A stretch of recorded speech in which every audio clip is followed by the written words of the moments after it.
The webinar has started. All right, perfect, great. Hello, everybody. I'm Milena Deleva, the Executive Director of Elizabeth Cousteau Foundation. And for those of you who are new to our work, we facilitate or build literary connections between the Anglosphere and Bulgaria. And sometimes we embark on new language geographies like the one today, with the spotlight on the renowned Brazilian author Clarice Lispector, of Ukrainian descent, by the way. Capital Literature is one of our international programs that normally takes place in Sofia following the annual Sozopol Fiction Seminars on Black Sea. As you probably know, if you have attended any of the previous discussions, the focal theme of this year's edition is writers and influences. And it's my great pleasure to introduce Benjamin Moser today, who we also had the honor of hosting a couple of years ago when he participated in the creative nonfiction edition of the Sozopol Fiction Seminars. Benjamin was born in Houston. He's the author of Why This World, a biography of Clarice Lispector, which was a finalist of the National Book Critics Circle Award and the New York Times Notable Book of 2009. For his work bringing Clarice Lispector to international prominence, he received Brazil's first state prize of cultural diplomacy. He also won a Guggenheim Fellowship in 2017, and he received the Pulitzer Prize for his latest book, Zonta, Her Life and Work. After Benjamin's presentation, he will be joined by Nadezhda Moskovska for a brief conversation. Nadezhda holds a master's degree in cultural studies from Sofia University. She's a seasoned cultural journalist, and she was the host of Bibliotecata, Library in Bulgarian, a unique TV show about books and literature. In Nadezhda's own words, resulting by her educational and professional trajectory, she has developed particular interest in the art of translation, interpretation, and adaptation. And here we go. Nadezhda is about to prove that, and maybe a little bit reprise the interview she conducted with Ben while he was in Bulgaria, of course, now in slightly different lens. Before I turn it over to our interlocutors, a quick rundown of how the event will go. So the presentation and the moderated conversation will be hopefully followed by Q&A. So although we don't see you, we would love to hear from you.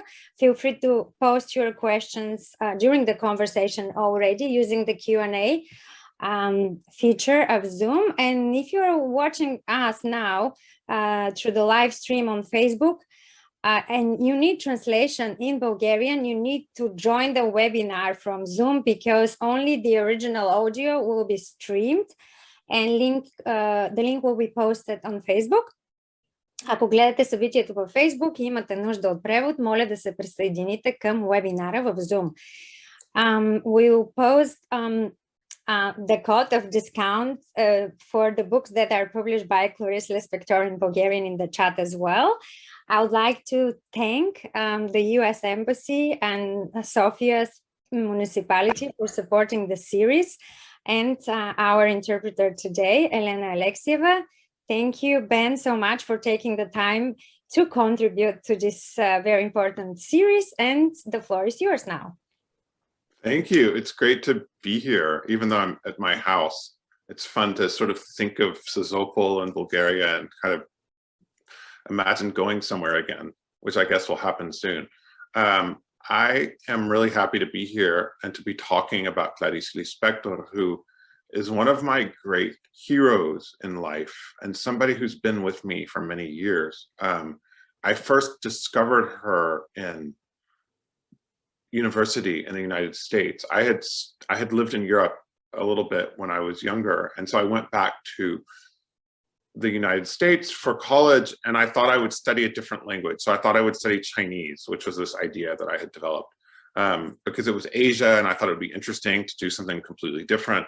And I soon realized that learning Chinese was just not going to happen. It was just too hard for me. So I had to take another language, and I switched to Portuguese only because it was the same time as Chinese. It wasn't like I had any relationship to Portuguese or to Brazil or to Portugal. It was just, you know, I had to do something, so I did it. And then the second year, we started reading Brazilian books and Portuguese books. And actually, I see her now. Here's this lady. Can you see her right up here? That's Clarice Lispector. That's her face. I don't know if you can see the intensity of the gaze, but she's somebody that you almost never forget the first time you see her. I had never heard of this person, but as soon as I started reading this book, which unfortunately is not one of ones translated in Bulgarian, even though it's short, it's less than 100 pages long, called The Hour of the Star, I was completely sold on this woman and completely obsessed. And I later learned that people get obsessed with her. She's not really, as someone said, she's not a writer, she's a church. And I love that because you really feel this connection to her that's almost like the connection that you feel through a religion or through the national anthem or something. I mean, it's very emotional, it's very powerful, and it goes very deep. And I had as a mission, in fact, the way I know Elizabeth Kostova is that what she has done with Bulgarian literature was something that I had to figure out how to do for this, not all of Brazilian literature, but this side of Brazilian literature, which is how do you bring an unknown writer into another language, especially a dead person, a person who's quite difficult, in fact. Nobody's paying you for it, nobody really cares. Like, how do you make somebody come alive again? And Elizabeth, I was writing about this, and I knew about Elizabeth and her foundation, and I called to interview her about how she had done it. And Bulgaria, it's what, like 8 or 9 million people, right? I mean, Brazil is 220 million people, and it has this huge literature, and you feel, as soon as you start working with this stuff, you feel how much is there and how much should be transmitted and how much should be translated and how much should be brought to bigger attention. So that's how I met Elizabeth, just talking about different strategies, different countries, different circumstances. But so here we are. I wrote a book in 2009 that Milena mentioned, which is called Why This World, which is a biography that I worked on for many years. And then I had this challenge, which was, how do you introduce somebody, you say her name, you tell her story, but the books aren't really available. So I've now spent almost 20 years. I've done other things, of course, too, like Milena mentioned, but I've spent almost 20 years. Every single day I work on Clarice, and I think we've just published the 12th volume in English of her work. We're getting towards the end, but we're not at the end yet. I will probably be 50 by the time I'm really finished with her. But then, maybe it'll come out in Bulgaria. Maybe it'll come out in Greece or in, China. You see that it grows and grows, because I think the more people that are introduced to her, the more people feel the power of her and the special place that she occupies, not only in literature, which is such a boring concept. Literature always sounds to me like something you study. It sounds like something you go to school for. But Clarice herself says that literature isn't, what does she say? It's life living. It's not just a book. It's not just paper. And so she's given me an enormous amount into my life. And I've given her some back by publishing her books, by translating her, by trying to do things like this, to make her better known in another country. And really, it's been one of the great experiences of my life. And really, everything that I've ever accomplished, I think, professionally, comes out of my love for her, in all these different ways. She made me a writer. She made me, she challenged me in a way to try to be not on her level, because I don't think very many people are on her level, but to try to do something for her, because she did so much for me. So that's kind of my interpretation of the thing about influence. It's not that like I write a sentence that sounds like the sentence she wrote, because nothing I write, we're very different people, but it's more of she's like a spirit for me. She's always with me. So that's kind of a little bit, just as an introduction. Yeah.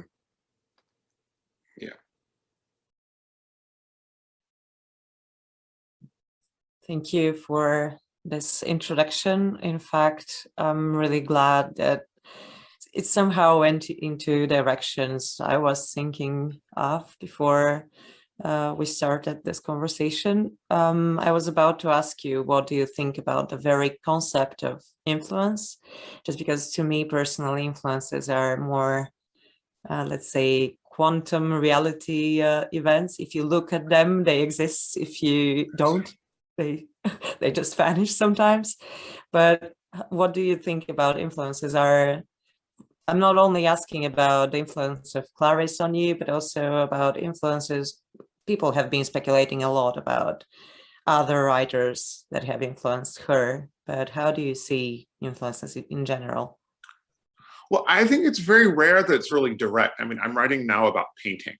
And in painting, you can see that if you were trained by this artist when you're young, then your figures, like the way you paint drapery, you know, clothes and hair and stuff, that you can borrow that pretty directly from other things. But I don't really think that's how it works in writing. I think it's more of a, like, what are the values you take away from it? And values are also something that are sort of quantum, you know, because values in literature, it's not like when you go to church, speaking of church, and you learn a catechism. You know, they say the Father, the Son, and the Holy Ghost, and you say the Father, the Son, and the Holy Ghost. That's not how literature works. You know, literature gives you a kind of opening of your mind, and it gives you an expansion of your feelings. But it doesn't give you, it's not so physical. You know, it's not like a painter can paint clothes in a certain way and then you can do it. It's very subtle, and I think that's why it's interesting and kind of mysterious. Okay. You've been speaking a lot about things that you somehow felt you shared with her family, this general cultural background. But do you think that, I don't know, through all those years, have you changed your view on what has really drawn you to her and what made you dive into her story? Was it her text, her literature, what she has written, or this whole mystical and mythical creature that you... It has changed. I think, like, sometimes I haven't looked at Why This World for years. The other day I looked at it because I was looking something up that I forgot, and I just looked through it again. And some things I thought, well, okay, I thought it was still good, actually, which is always kind of terrifying. You know, you look back and you think, oh God, you know, but I didn't have that. But I did think my first impression of her was a physical impression. It was her face. She's extremely attractive looking, but she's not attractive in the way that, like, just a beautiful woman is attractive. She's attractive in the way that somebody's attractive, that it's like a magnetism. You know, she has this kind of aura to her. And that can be wrong. You know, just like in sexual life, you can be attracted to somebody and it's wrong. I mean, maybe it's correct to be attractive, but the person themselves is not attractive or becomes less attractive. But some people, like, if it's really true love, you know, the person becomes more attractive and more interesting and more beautiful. And with her, I think it's really a physical thing. I mean, it's like, it's a heart thing. It's a physical thing in the body that I feel with her. And she, but, you know, so over the years of doing all these books, I should have had them here so I can show you how many there are. It's insane. But, like, I've spent years working on this, and she never gets tired to me. It's so, I mean, the brilliance of her mind, the beauty of the language. You know, sometimes I think I'm not so interested in this one book. You know, I think, okay, do I have to do this again? But then I reread it and I find new things in it. And I mean, it's just always, I think any great artist is like that. You don't really get tired of the person. What I felt, I have to mention her latest Bulgarian translator. Her name is Darinka Kircheva, and thanks to her Bulgarian translation of Clarice, I had I had personally physical experience while reading. It's so vivid, and I believe as far as I have read Clarice in English, I have had this. She writes a lot about life and about this existential aspect of being alive and feeling alive. And the Bulgarian translation brings those things, I think, linguistically somehow. But I have to admit that apart from the Foreign Legion and Family Ties, just because they have been translated into Bulgarian, I haven't read that much. I tried, but in English I didn't feel okay. What is it to you that you have been able to read her in Portuguese? What is... Well, I'm very lucky just because my Portuguese is good, so I can read it. Her Portuguese is not easy, so the English isn't easy either. We try to keep it difficult because it's very tempting to make it kind of clean. There's nothing clean about it. I mean, it's very poetic. You know, she breaks up sentences, she moves things around. It sounds strange to Brazilians. Actually, when my biography was translated in Brazil, all these correctors and editors went over it. And in fact, they all corrected her Portuguese, which is kind of funny because she's the absolute queen of Brazilian literature, but she still sounds wrong to Brazilians. You know, you kind of want to move it around and stuff. But so, I mean, it's a real privilege to read it in the original. But tell me about your physical experience. I'm kind of interested in what you mean by that. It's just this feeling of her being, the text, not her, even so sincere and so direct that you feel it in your gut. This is what you would say in English. Sometimes I felt sick, sometimes I felt far better than 5 minutes before. I just had those physiological reactions sometimes to her writing. Well, this is okay. I mean, this is the correct reaction, if you can talk about a correct reaction.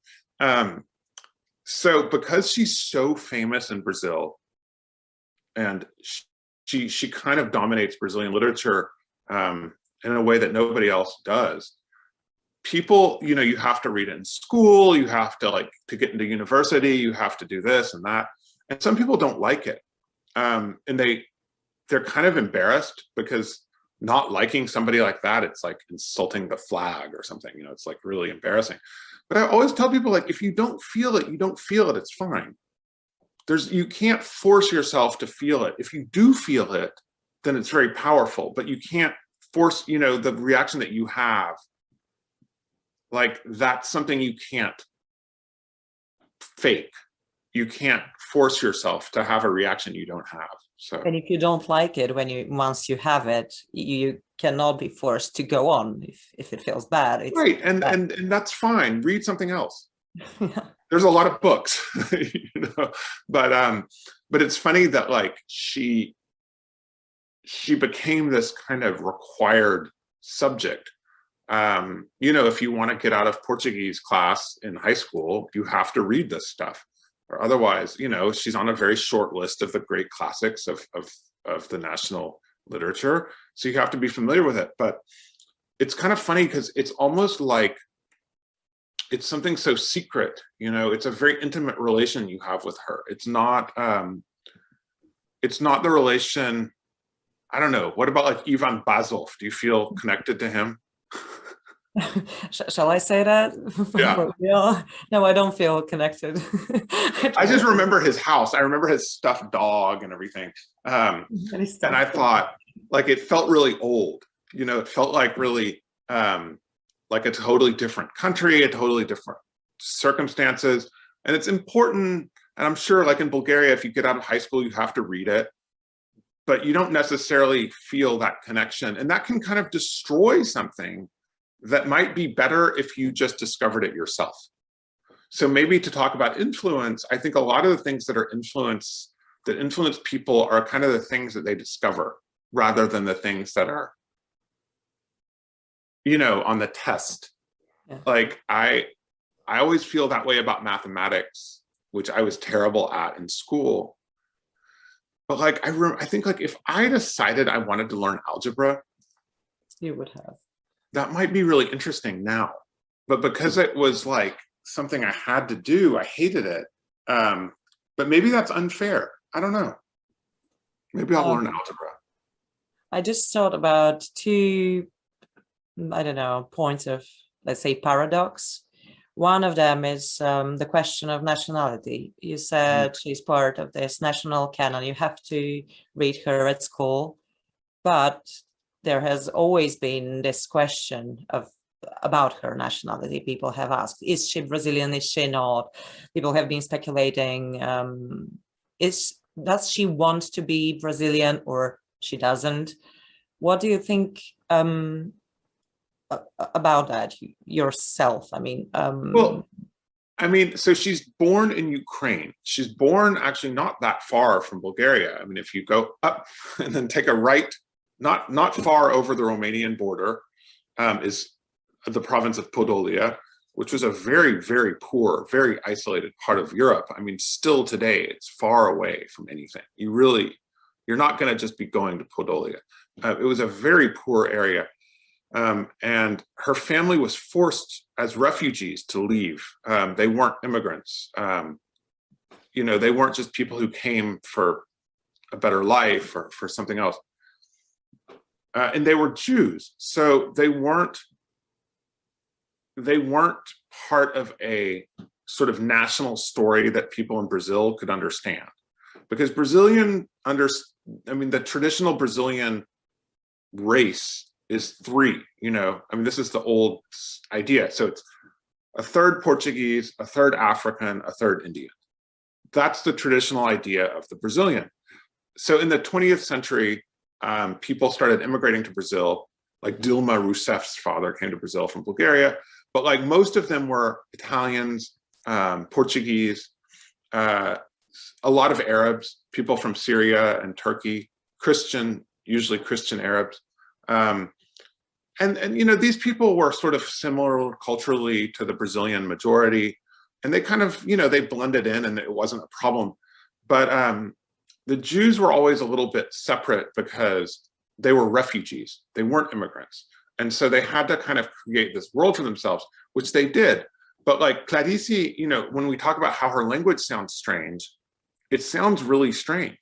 And the fact that she was born in Europe, even though she got to Brazil when she was 1 year old. So, I mean, it wasn't like she wasn't foreign in that sense. But Brazil has a very complicated relationship to nationality, which I don't have to bore everybody here with now, but it is very exclusive in a certain way.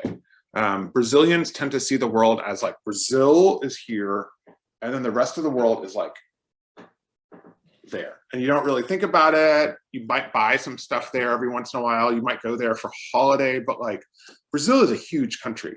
So everything outside of Brazil is kind of mysterious.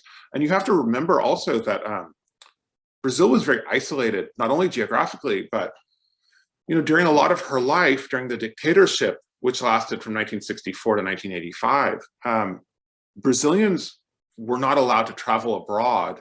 I mean, I wonder how it was in Bulgaria, actually. It might have been similar. In order to travel abroad, you had to buy dollars. But in order to buy dollars, you had to have a certificate from the police authorizing you to do it. So in other words, you could leave, but you'd have no money. You know, and it's already far and expensive to go somewhere. So Brazil was very, in certain ways, very permeable culturally. You know, Brazilians always read a lot of foreign books, but you know, physically they were far away. And so Clarice was always kind of seen as this weird person. And she was a weird person. I mean, she was a genius, first of all. You know, that always makes you weird. Yeah, she is weird, I believe. But you just mentioned this situation of Jews, I mean, Jewish refugees being different.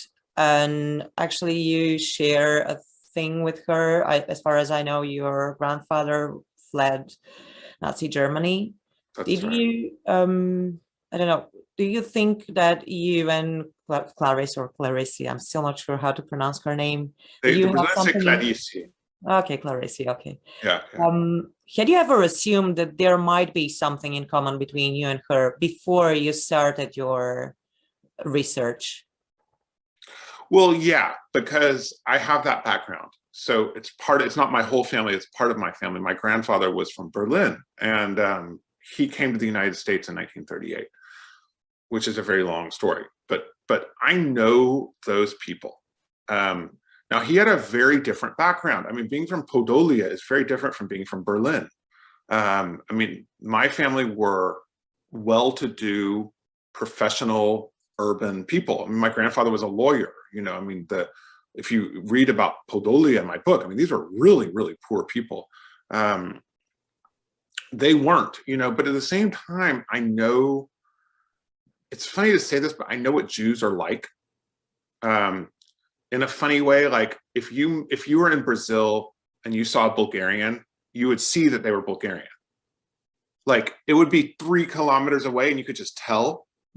And then you say, well, like, how can you tell she's Bulgarian? She looks totally like everybody else. But you can say, no. Like her hair and her glasses and her lipstick and whatever. You can always tell. So I can tell that with Jews. And it was really funny that I didn't realize that until I started working on this book. And then I saw that people, like the way that, like Clarice's sister, who I loved, who was still alive when I started this book, she was so much like my grandmother, even though she spoke Brazilian Portuguese with a very specific accent from northern Brazil, which is kind of considered a funny accent in the South, like in Rio. But like she was exactly like my grandmother. Like I knew in Brazil, it's so funny, because Brazil always had a lot of problems with crime. I mean, it got worse now. But so there's 2 kind of taxi services you can take. And one of them is just the regular taxi you take on the street. And the other one, you call and you get a number and a confirmation. So like I knew that her sister wanted me to take the one with the number and the confirmation, because that's what a Jewish grandmother wants you to take, because then they feel safer that you have the like right taxi. And this kind of stuff, you realize how much of the sensibility is the same. So it's stuff like that, but it's also the whole worldview that comes out of persecution and exile. And that's a very consistent thing throughout Jewish history that you recognize in Jewish literature. I just remembered something. I felt actually confused.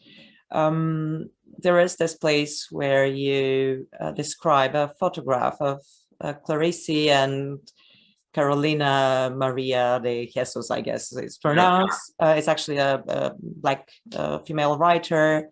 And you say that Carolina looks tense and out of place, as if someone had dragged Clarice's maid into the photo.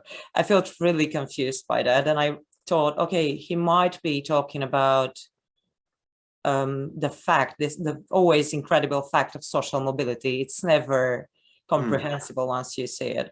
And it's really important to, at least I think so, it's really important to know that this Jewish refugee afterwards, she really resembles upper class woman. And what I find interesting is that, according to you, does this tension and contradiction caused by this incredible social mobility affect our reading of her?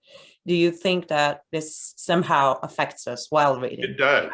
Well, I got in trouble for that sentence, by the way. It came out sort of weird in Brazil, and people got mad at me on Facebook or something. So I tried to explain it. I'm not talking about what it should look like. I'm talking about stereotypes. So I'm trying to sort of repeat what the stereotype would be. If you look at those 2 women, you see one rich woman and one poor woman, because class and race in Brazil are very closely coordinated. I mean, much more than in the United States, for example. The United States has so many racial problems, but in fact, it's a lot better in certain ways than Brazil is. And Carolina was a woman who was from the slums. She was one of the first, maybe she was the first Black woman to have a really important literary career. And Clarice looks like a movie star. I mean, she's wearing this Chanel suit and you would just never think that there was a poor refugee inside that Chanel suit. And so this did confuse people. I mean, I remember being told when I first went to Brazil that Clarice was kind of this rich housewife. And this, this also has a lot to do with how women's writing is received, because there weren't very many, there had been women writers in Brazil, but not quite of her level. And she, so you get the kind, when you're talking about a life, and you're trying to, I think it's good to describe the stereotypes and the sensibility in the similar way that I thought that Jews were misunderstood. Black writers are misunderstood and women writers are misunderstood. So I wasn't endorsing these stereotypes. I was just trying to indicate that they're there. I have to admit that I'm quite interested in the question of female perspective. I thought about it once you said that she feels contemporary. Mm-hmm. This quite often happens to female writers after like a few decades pass and then they feel very contemporary, but back then probably they didn't. They were, as Clarice was, labeled as hermetic or hard to read or strange. And afterwards we tend to we tend to take it as granted. It has always been like that. It has always been accepted and widely read. Yeah. Well, this is really, this is why I think literary history is interesting as a subject for me as a writer, is that you see, this is true with Susan Sontag too, you see how radically things change. So things that seem obvious. For example, a woman writer seems pretty obvious, right? It seems like there were always women writers. Well, in fact, there weren't. And a lot of feminist theory is about why not. And there's all these barriers to women writing, mostly just practical. Women have children, women have husbands, women aren't educated as much as men, traditionally, I mean. And so they just don't get a chance. And so it's always really exceptional, especially in those, the more generations you go back. And of course, in fact, Clarice was one of the very first women who managed to have a full literary career from the time she was, basically a student until her death in Brazil, but also really in anywhere. But yeah, it does change. And I think it's interesting to make it sort of like the question about race or about Jews or about gay people or whatever. It changes so much. I think it's nice to kind of go back and remember that it wasn't always so easy for people, and to kind of be like, I think we're in a cultural moment now. I don't know how this is coming over in Bulgaria, but definitely in the United States, there's this idea that everything is terrible, right? Like our country is racist, it's terrible, it's sexist, which yes, it is, like every other country, but it makes it hard to see just how much progress there really has been. Women are now better educated than men. Women, I think, I don't know about the statistics in publishing, but certainly a woman writer now is not unusual at all. So we have changed a lot and there has been some progress. Again, on the female perspective and your perspective on female intellectuals and writers, what informs, let's say, your attitude towards female intellectuals in general? Just because I also have to say that they are, to me, characters. Not once they are into a biography, I regard them as literary characters. Yeah. And yeah, you are indeed working with sacred monsters and you recreate them in English. What informs your attitude towards them? Well, I don't really have one. I mean, it's funny that I often get asked that because I'm not a woman, right? So people, it's really funny, 10 years ago when I wrote the Clarice book, everybody thought it was great that I was writing about a woman because it was unusual for men to write about women. 10 years go by and then people say, why is he writing about a woman? In the case of Susan Sontag, shouldn't a woman be writing about that?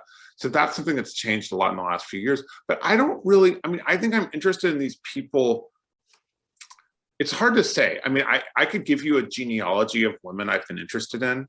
I do like sacred monsters. I do like a diva. I admit it.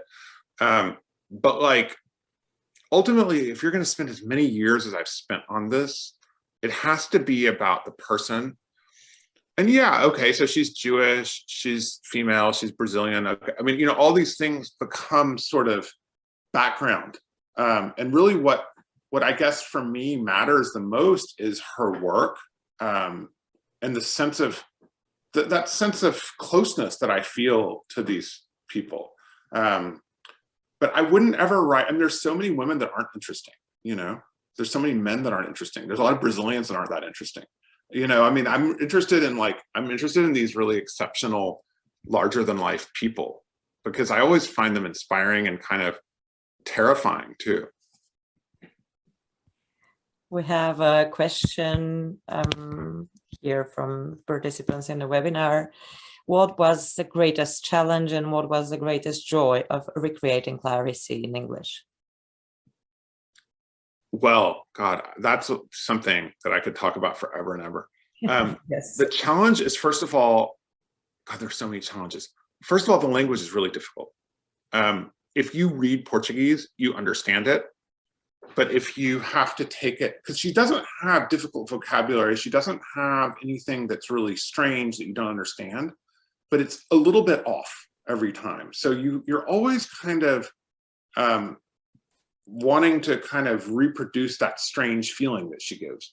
And the other challenge is more practical as well. The challenge of just people didn't care about her. You know, you have to make people care. You have to, in order to keep a translation project going on for all these years, you have to get people to read her, because if you don't, you just can't pay for it. People don't buy the books. So it's very practical. So I would say trying to just get people to pay attention, and get people to like kind of feel what you and I felt about her. And then if you can get 10 people in Bulgaria to care about her, then you can make everybody care about her. But if you can't get to 10, you can't do it. You know, you need like 2 journalists, 2 actresses, 2, you know, professors, maybe a politician or like a supermodel. Then you can do it. But like, if you don't have that, it's very hard. And then the joy really is, because that's the other part of the question, the joy is when that works.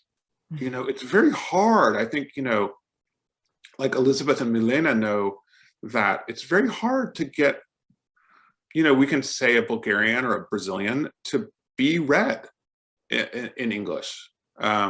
It's unusual and it requires a huge amount of work.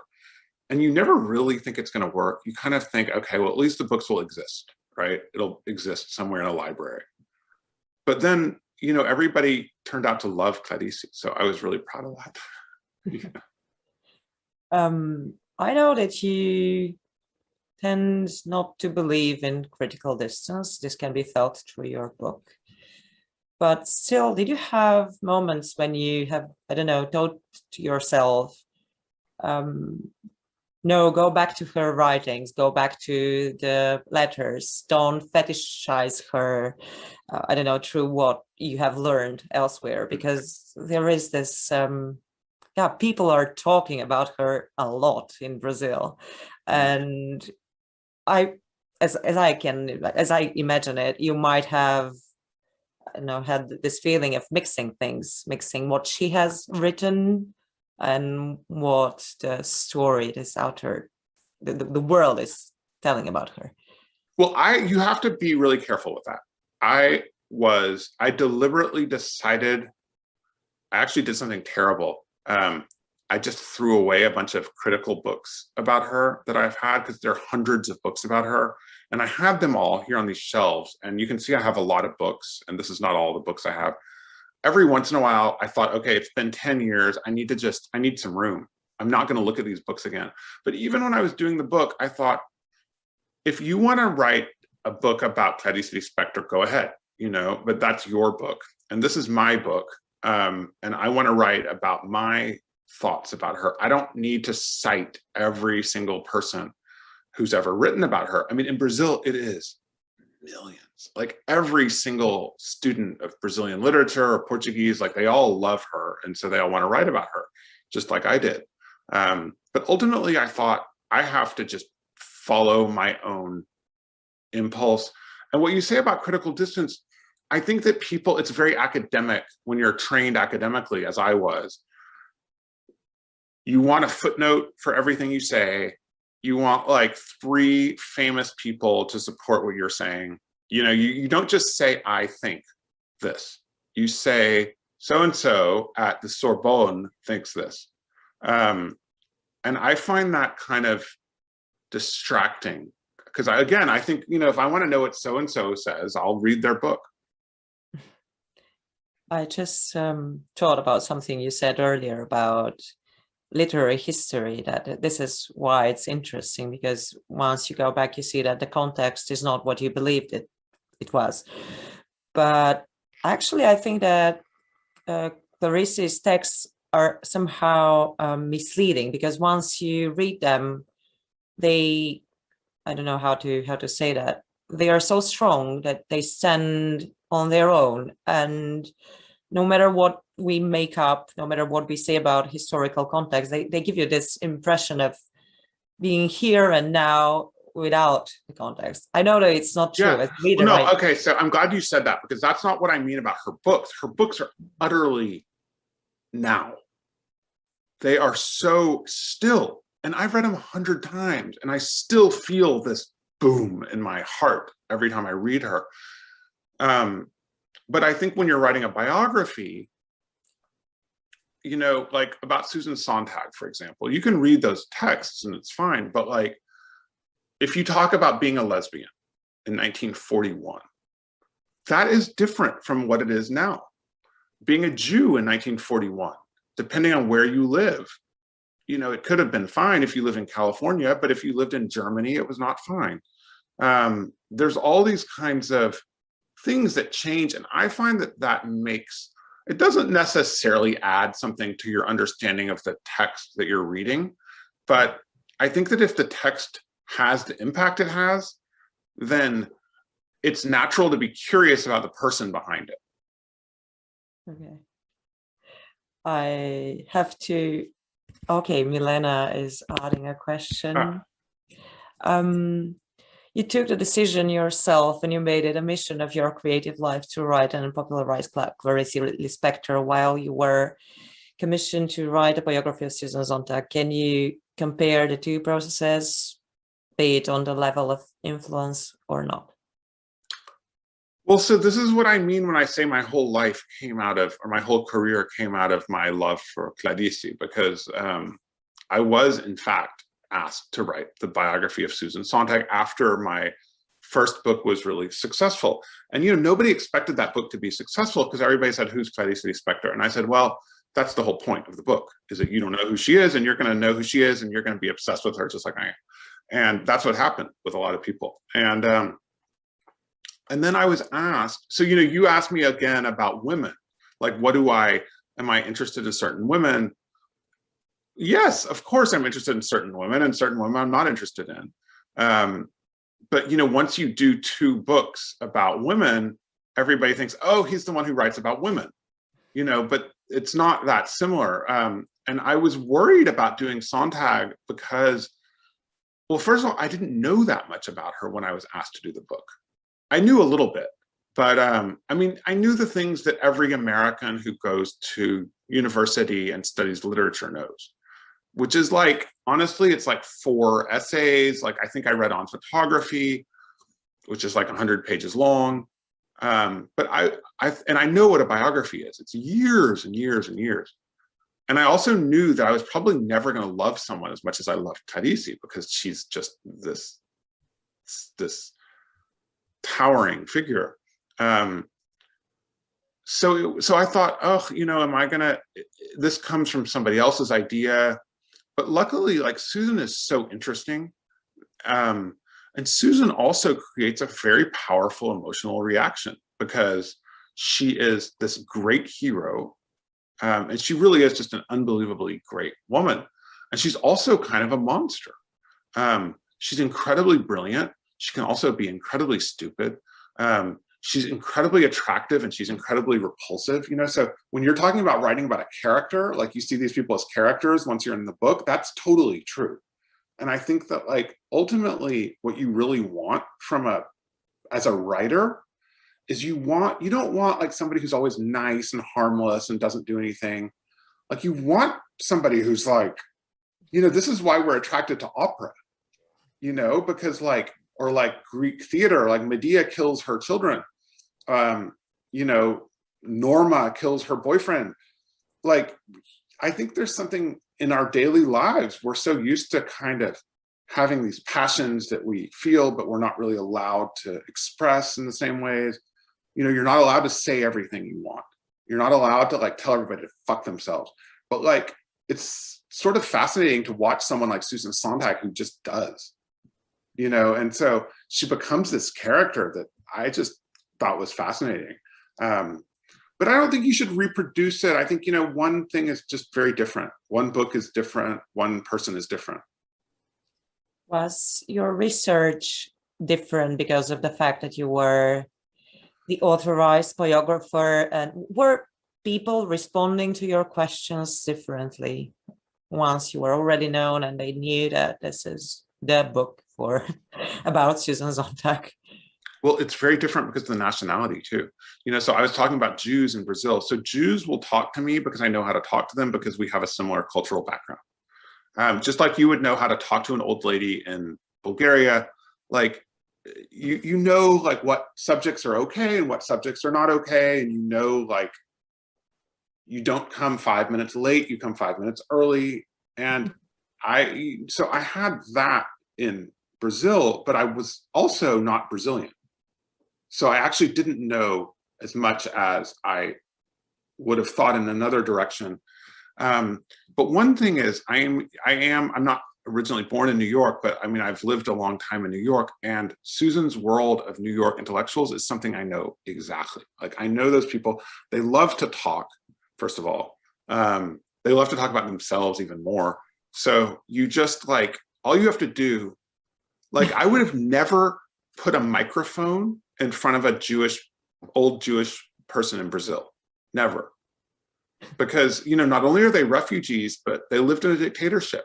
Like they're scared about stuff like that. They don't, you know, so you just talk to them in a funny way and, you know, in a specific way. Americans love a microphone. They want nothing more than to be recorded and to be on television, you know? So it's just a very different dynamic, and every person is different. I mean, I think, you know, I've interviewed so many hundreds and hundreds of people in my life that I got sort of good at trusting the feeling. I'm thinking about writing something about this, like how to interview people. Like, do you feel it different? Like, what's the difference between Bulgarians and like, what other countries, because you speak English, so you must get a lot of different countries in your work. I have to admit that I'm not sure if you asked me a question because I was browsing through the questions. Oh, I see the questions. No, but so yeah. Do you feel a difference when you interview Bulgarians to when you interview foreigners? Of course I do. And I'm not sure if it's more because of me or more because of them. It's just the whole pattern I have about the whole idea of communication I have in both languages is different. And the very idea that I get more surprised in English just because I'm not used to that. But in Bulgarian, it just goes like that. You get to know things that you wouldn't imagine before that. But still, I'm used to that. This is where my childhood experience is. It's right. Yeah. I can also, sometimes I think I can just look at an American and I could write the whole interview myself. Like I can see the clothes, the hair, if you hear the accent, you hear you can just look at like, do they sit up straight or do they sit like this? You read so much, and it's always easier in your own culture. Yeah. But I like doing it because it's always, you just learn so much, and you know a lot too. You don't know how much you know until you've done it. Yeah, and you have to question this idea that you had before started talking to them, because they always surprise you. We have a question from Facebook. What matters the most? The plot, the dramatic situations, or the characters? It's again a huge question, but I know that you can. Well, I would say the characters again. I think that the plot and the dramatic situations are created by the characters. Like sometimes they don't mean to create them. So I'm thinking of like a lot of Sontag's love relationships. Because of the way she is, she creates certain patterns in her love affairs. But also in like Clarice is someone who's such a strong character that everything around her kind of gets arranged in relation to her. But not because she's selfish or she's demanding, but just because she's like a magnet, and she sucks people in. So I think that like what happens in her life, I think that really strong people might tend to arrange things in terms of plot and situations. It comes from them. So if you understand the character, you understand why things happen. I think less powerful people, they get sucked along.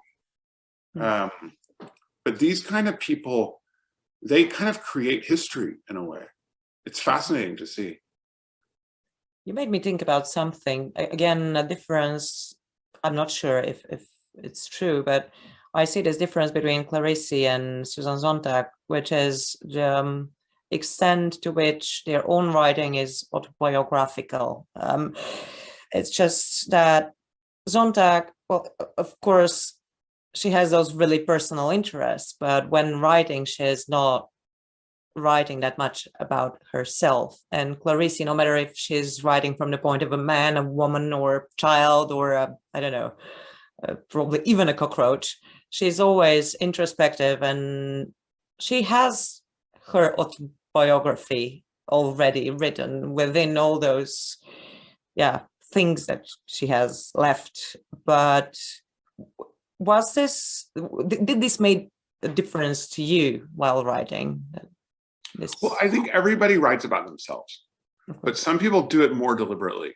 You know, some people, so like Susan's always trying to hide herself, which is very interesting for a biographer, because you feel like a detective. You know, you feel like you're finding stuff out, and you're like, you realize what she says here, and then suddenly this thing she says there makes sense, but you wouldn't have connected it unless you've done it that way.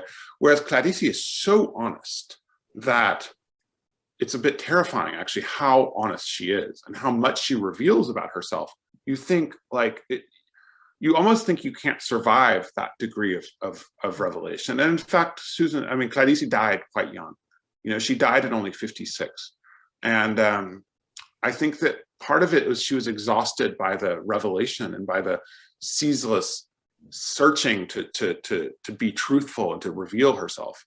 Her great novel, The Passion According to G.H., is about how you can't survive that. So yeah, I mean, I think it's something that if you,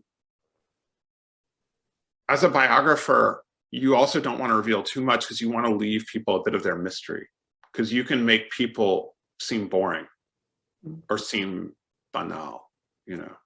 Yeah. They have lunch, they go to sleep.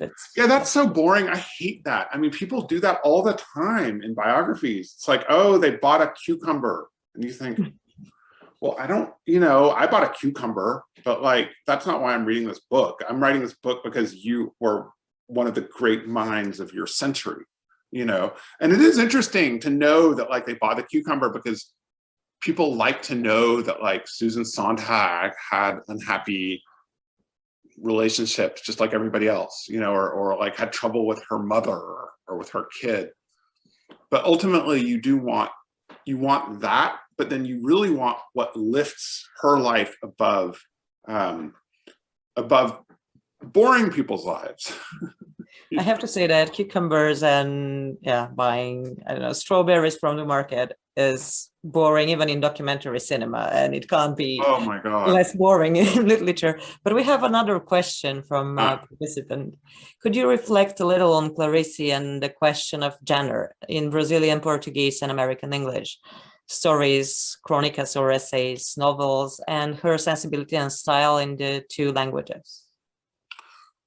Well, okay, so these two languages, so speaking of Ivan Bazov, the only reason I mention him is, again, not only because it's Bulgaria, but I was interested in the fact that that first novel written in Bulgarian was written in 1912, which is fascinating. If you think about French or German or English, you know, or Portuguese, you have these very long literary traditions that go back centuries and centuries. And so what is it like for a Bulgarian in 1912 to write a novel where you have no novels? You have no, you know, you have literary history, but it probably comes from Turkey or it comes from Russia or it comes from France, but you don't, you're inventing a language. And the funny thing about Brazilian Portuguese is that even though it has an old tradition, books were banned in Brazil until 1808.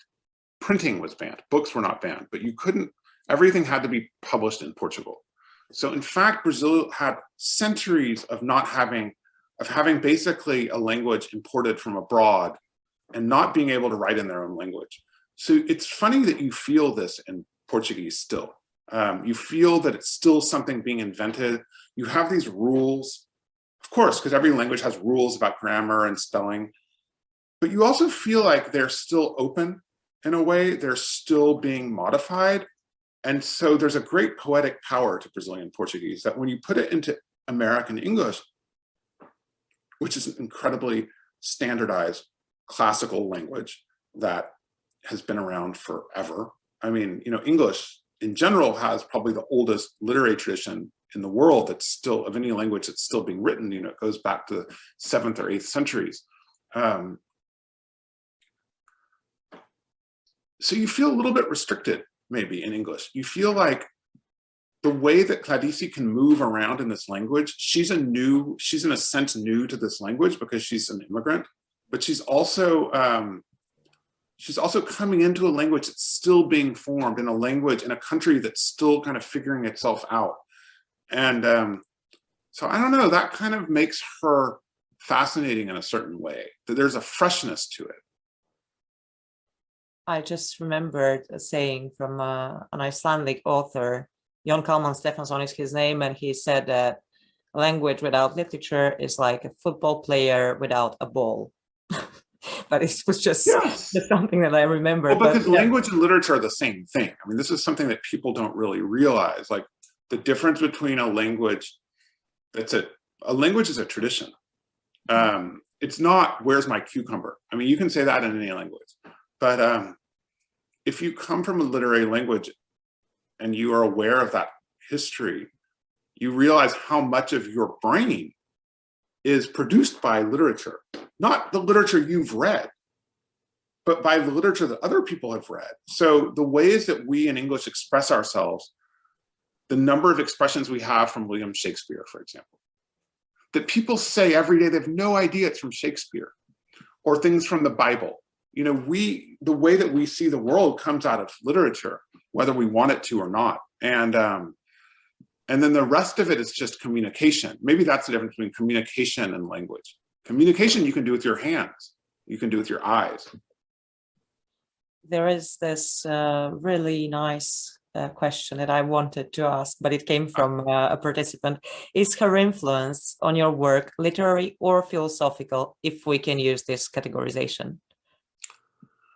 Well, I think that Clarice's influence on my work, I wouldn't say either. I would say it's moral.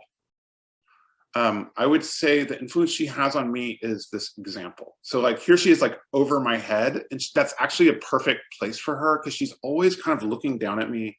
She's always present in my mind. She's an example of what a writer should be and what a writer can achieve.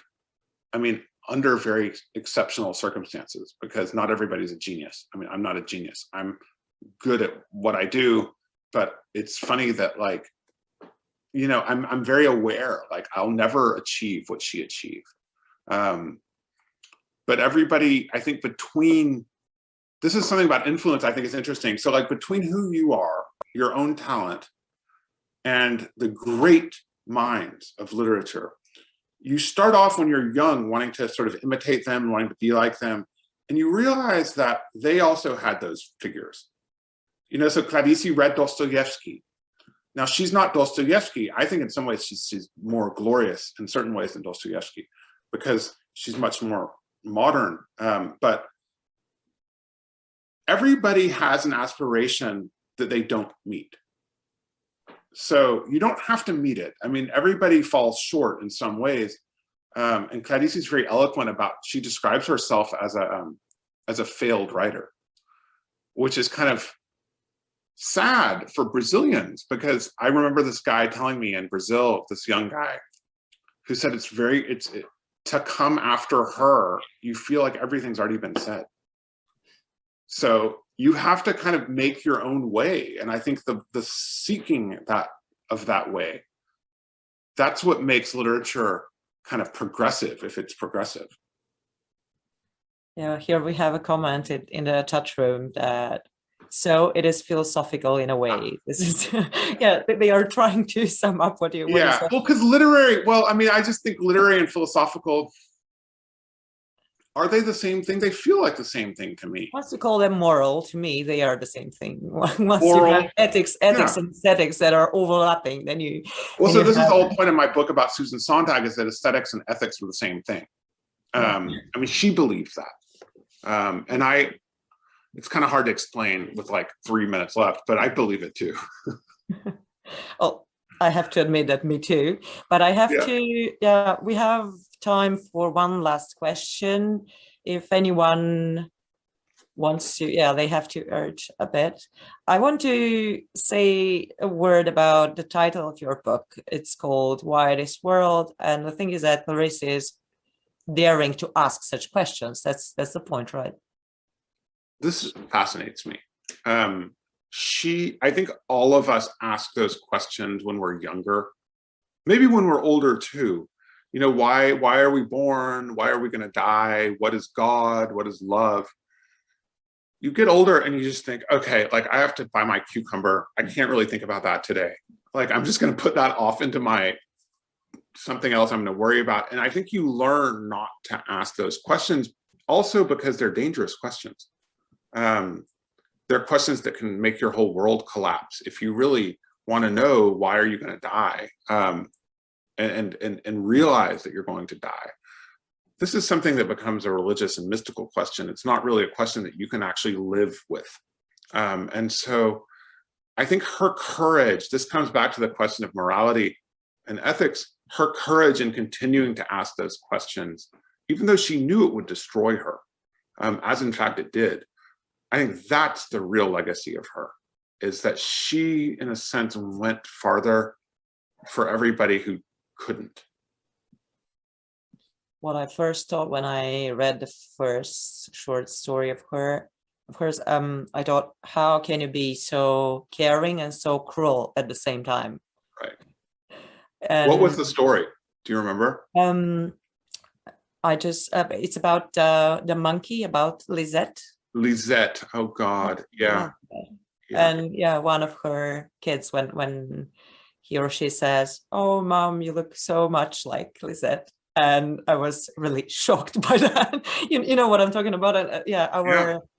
And she says, "Thank you, I love you too." Yeah, exactly. Yeah, it's very sweet, but it's so. I think this is one of the things that you get out of the Jewish background and the background of pogroms and persecution and the Holocaust, is that there's no illusions about it. And yet inside the cruelty of the world, there's this tenderness and this love that's just absolutely beautiful.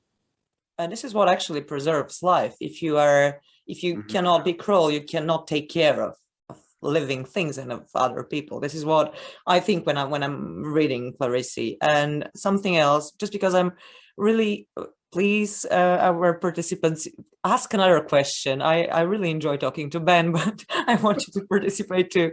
Something else that I thought is that even when I'm sure that she knows something from, let's say, something beyond or something transcendental, if you want. Even then, like in the next sentence, she tells me, well, I don't know. She dares to say that she doesn't know. She knows something, but she's brave enough to say, okay, I don't know what it's about. It's a mystery, and I love it like that. She respects the mystery. And I think also, especially if you know Brazil or Latin America, this is something I think is very female about her. I think that, like, I can imagine the guy, the male writer, he would come up with some explanation for it. Even if it was some bullshit explanation, he would have some explanation. Whereas she's very humble in a certain way. And she's also extremely aware of who she is. She has a kind of presence that is, and who she is isn't this great writer, this great figure, which is something I think people project onto her. Who she is just a person who's questioning. And she's very open about that in a way that almost feels sometimes humiliating, because you think, no, you're right, you do know about it. But she doesn't like that posture of knowing. She thinks that's kind of, it's kind of less. I think she thinks that not knowing, she says something like not knowing is so much vaster than knowing.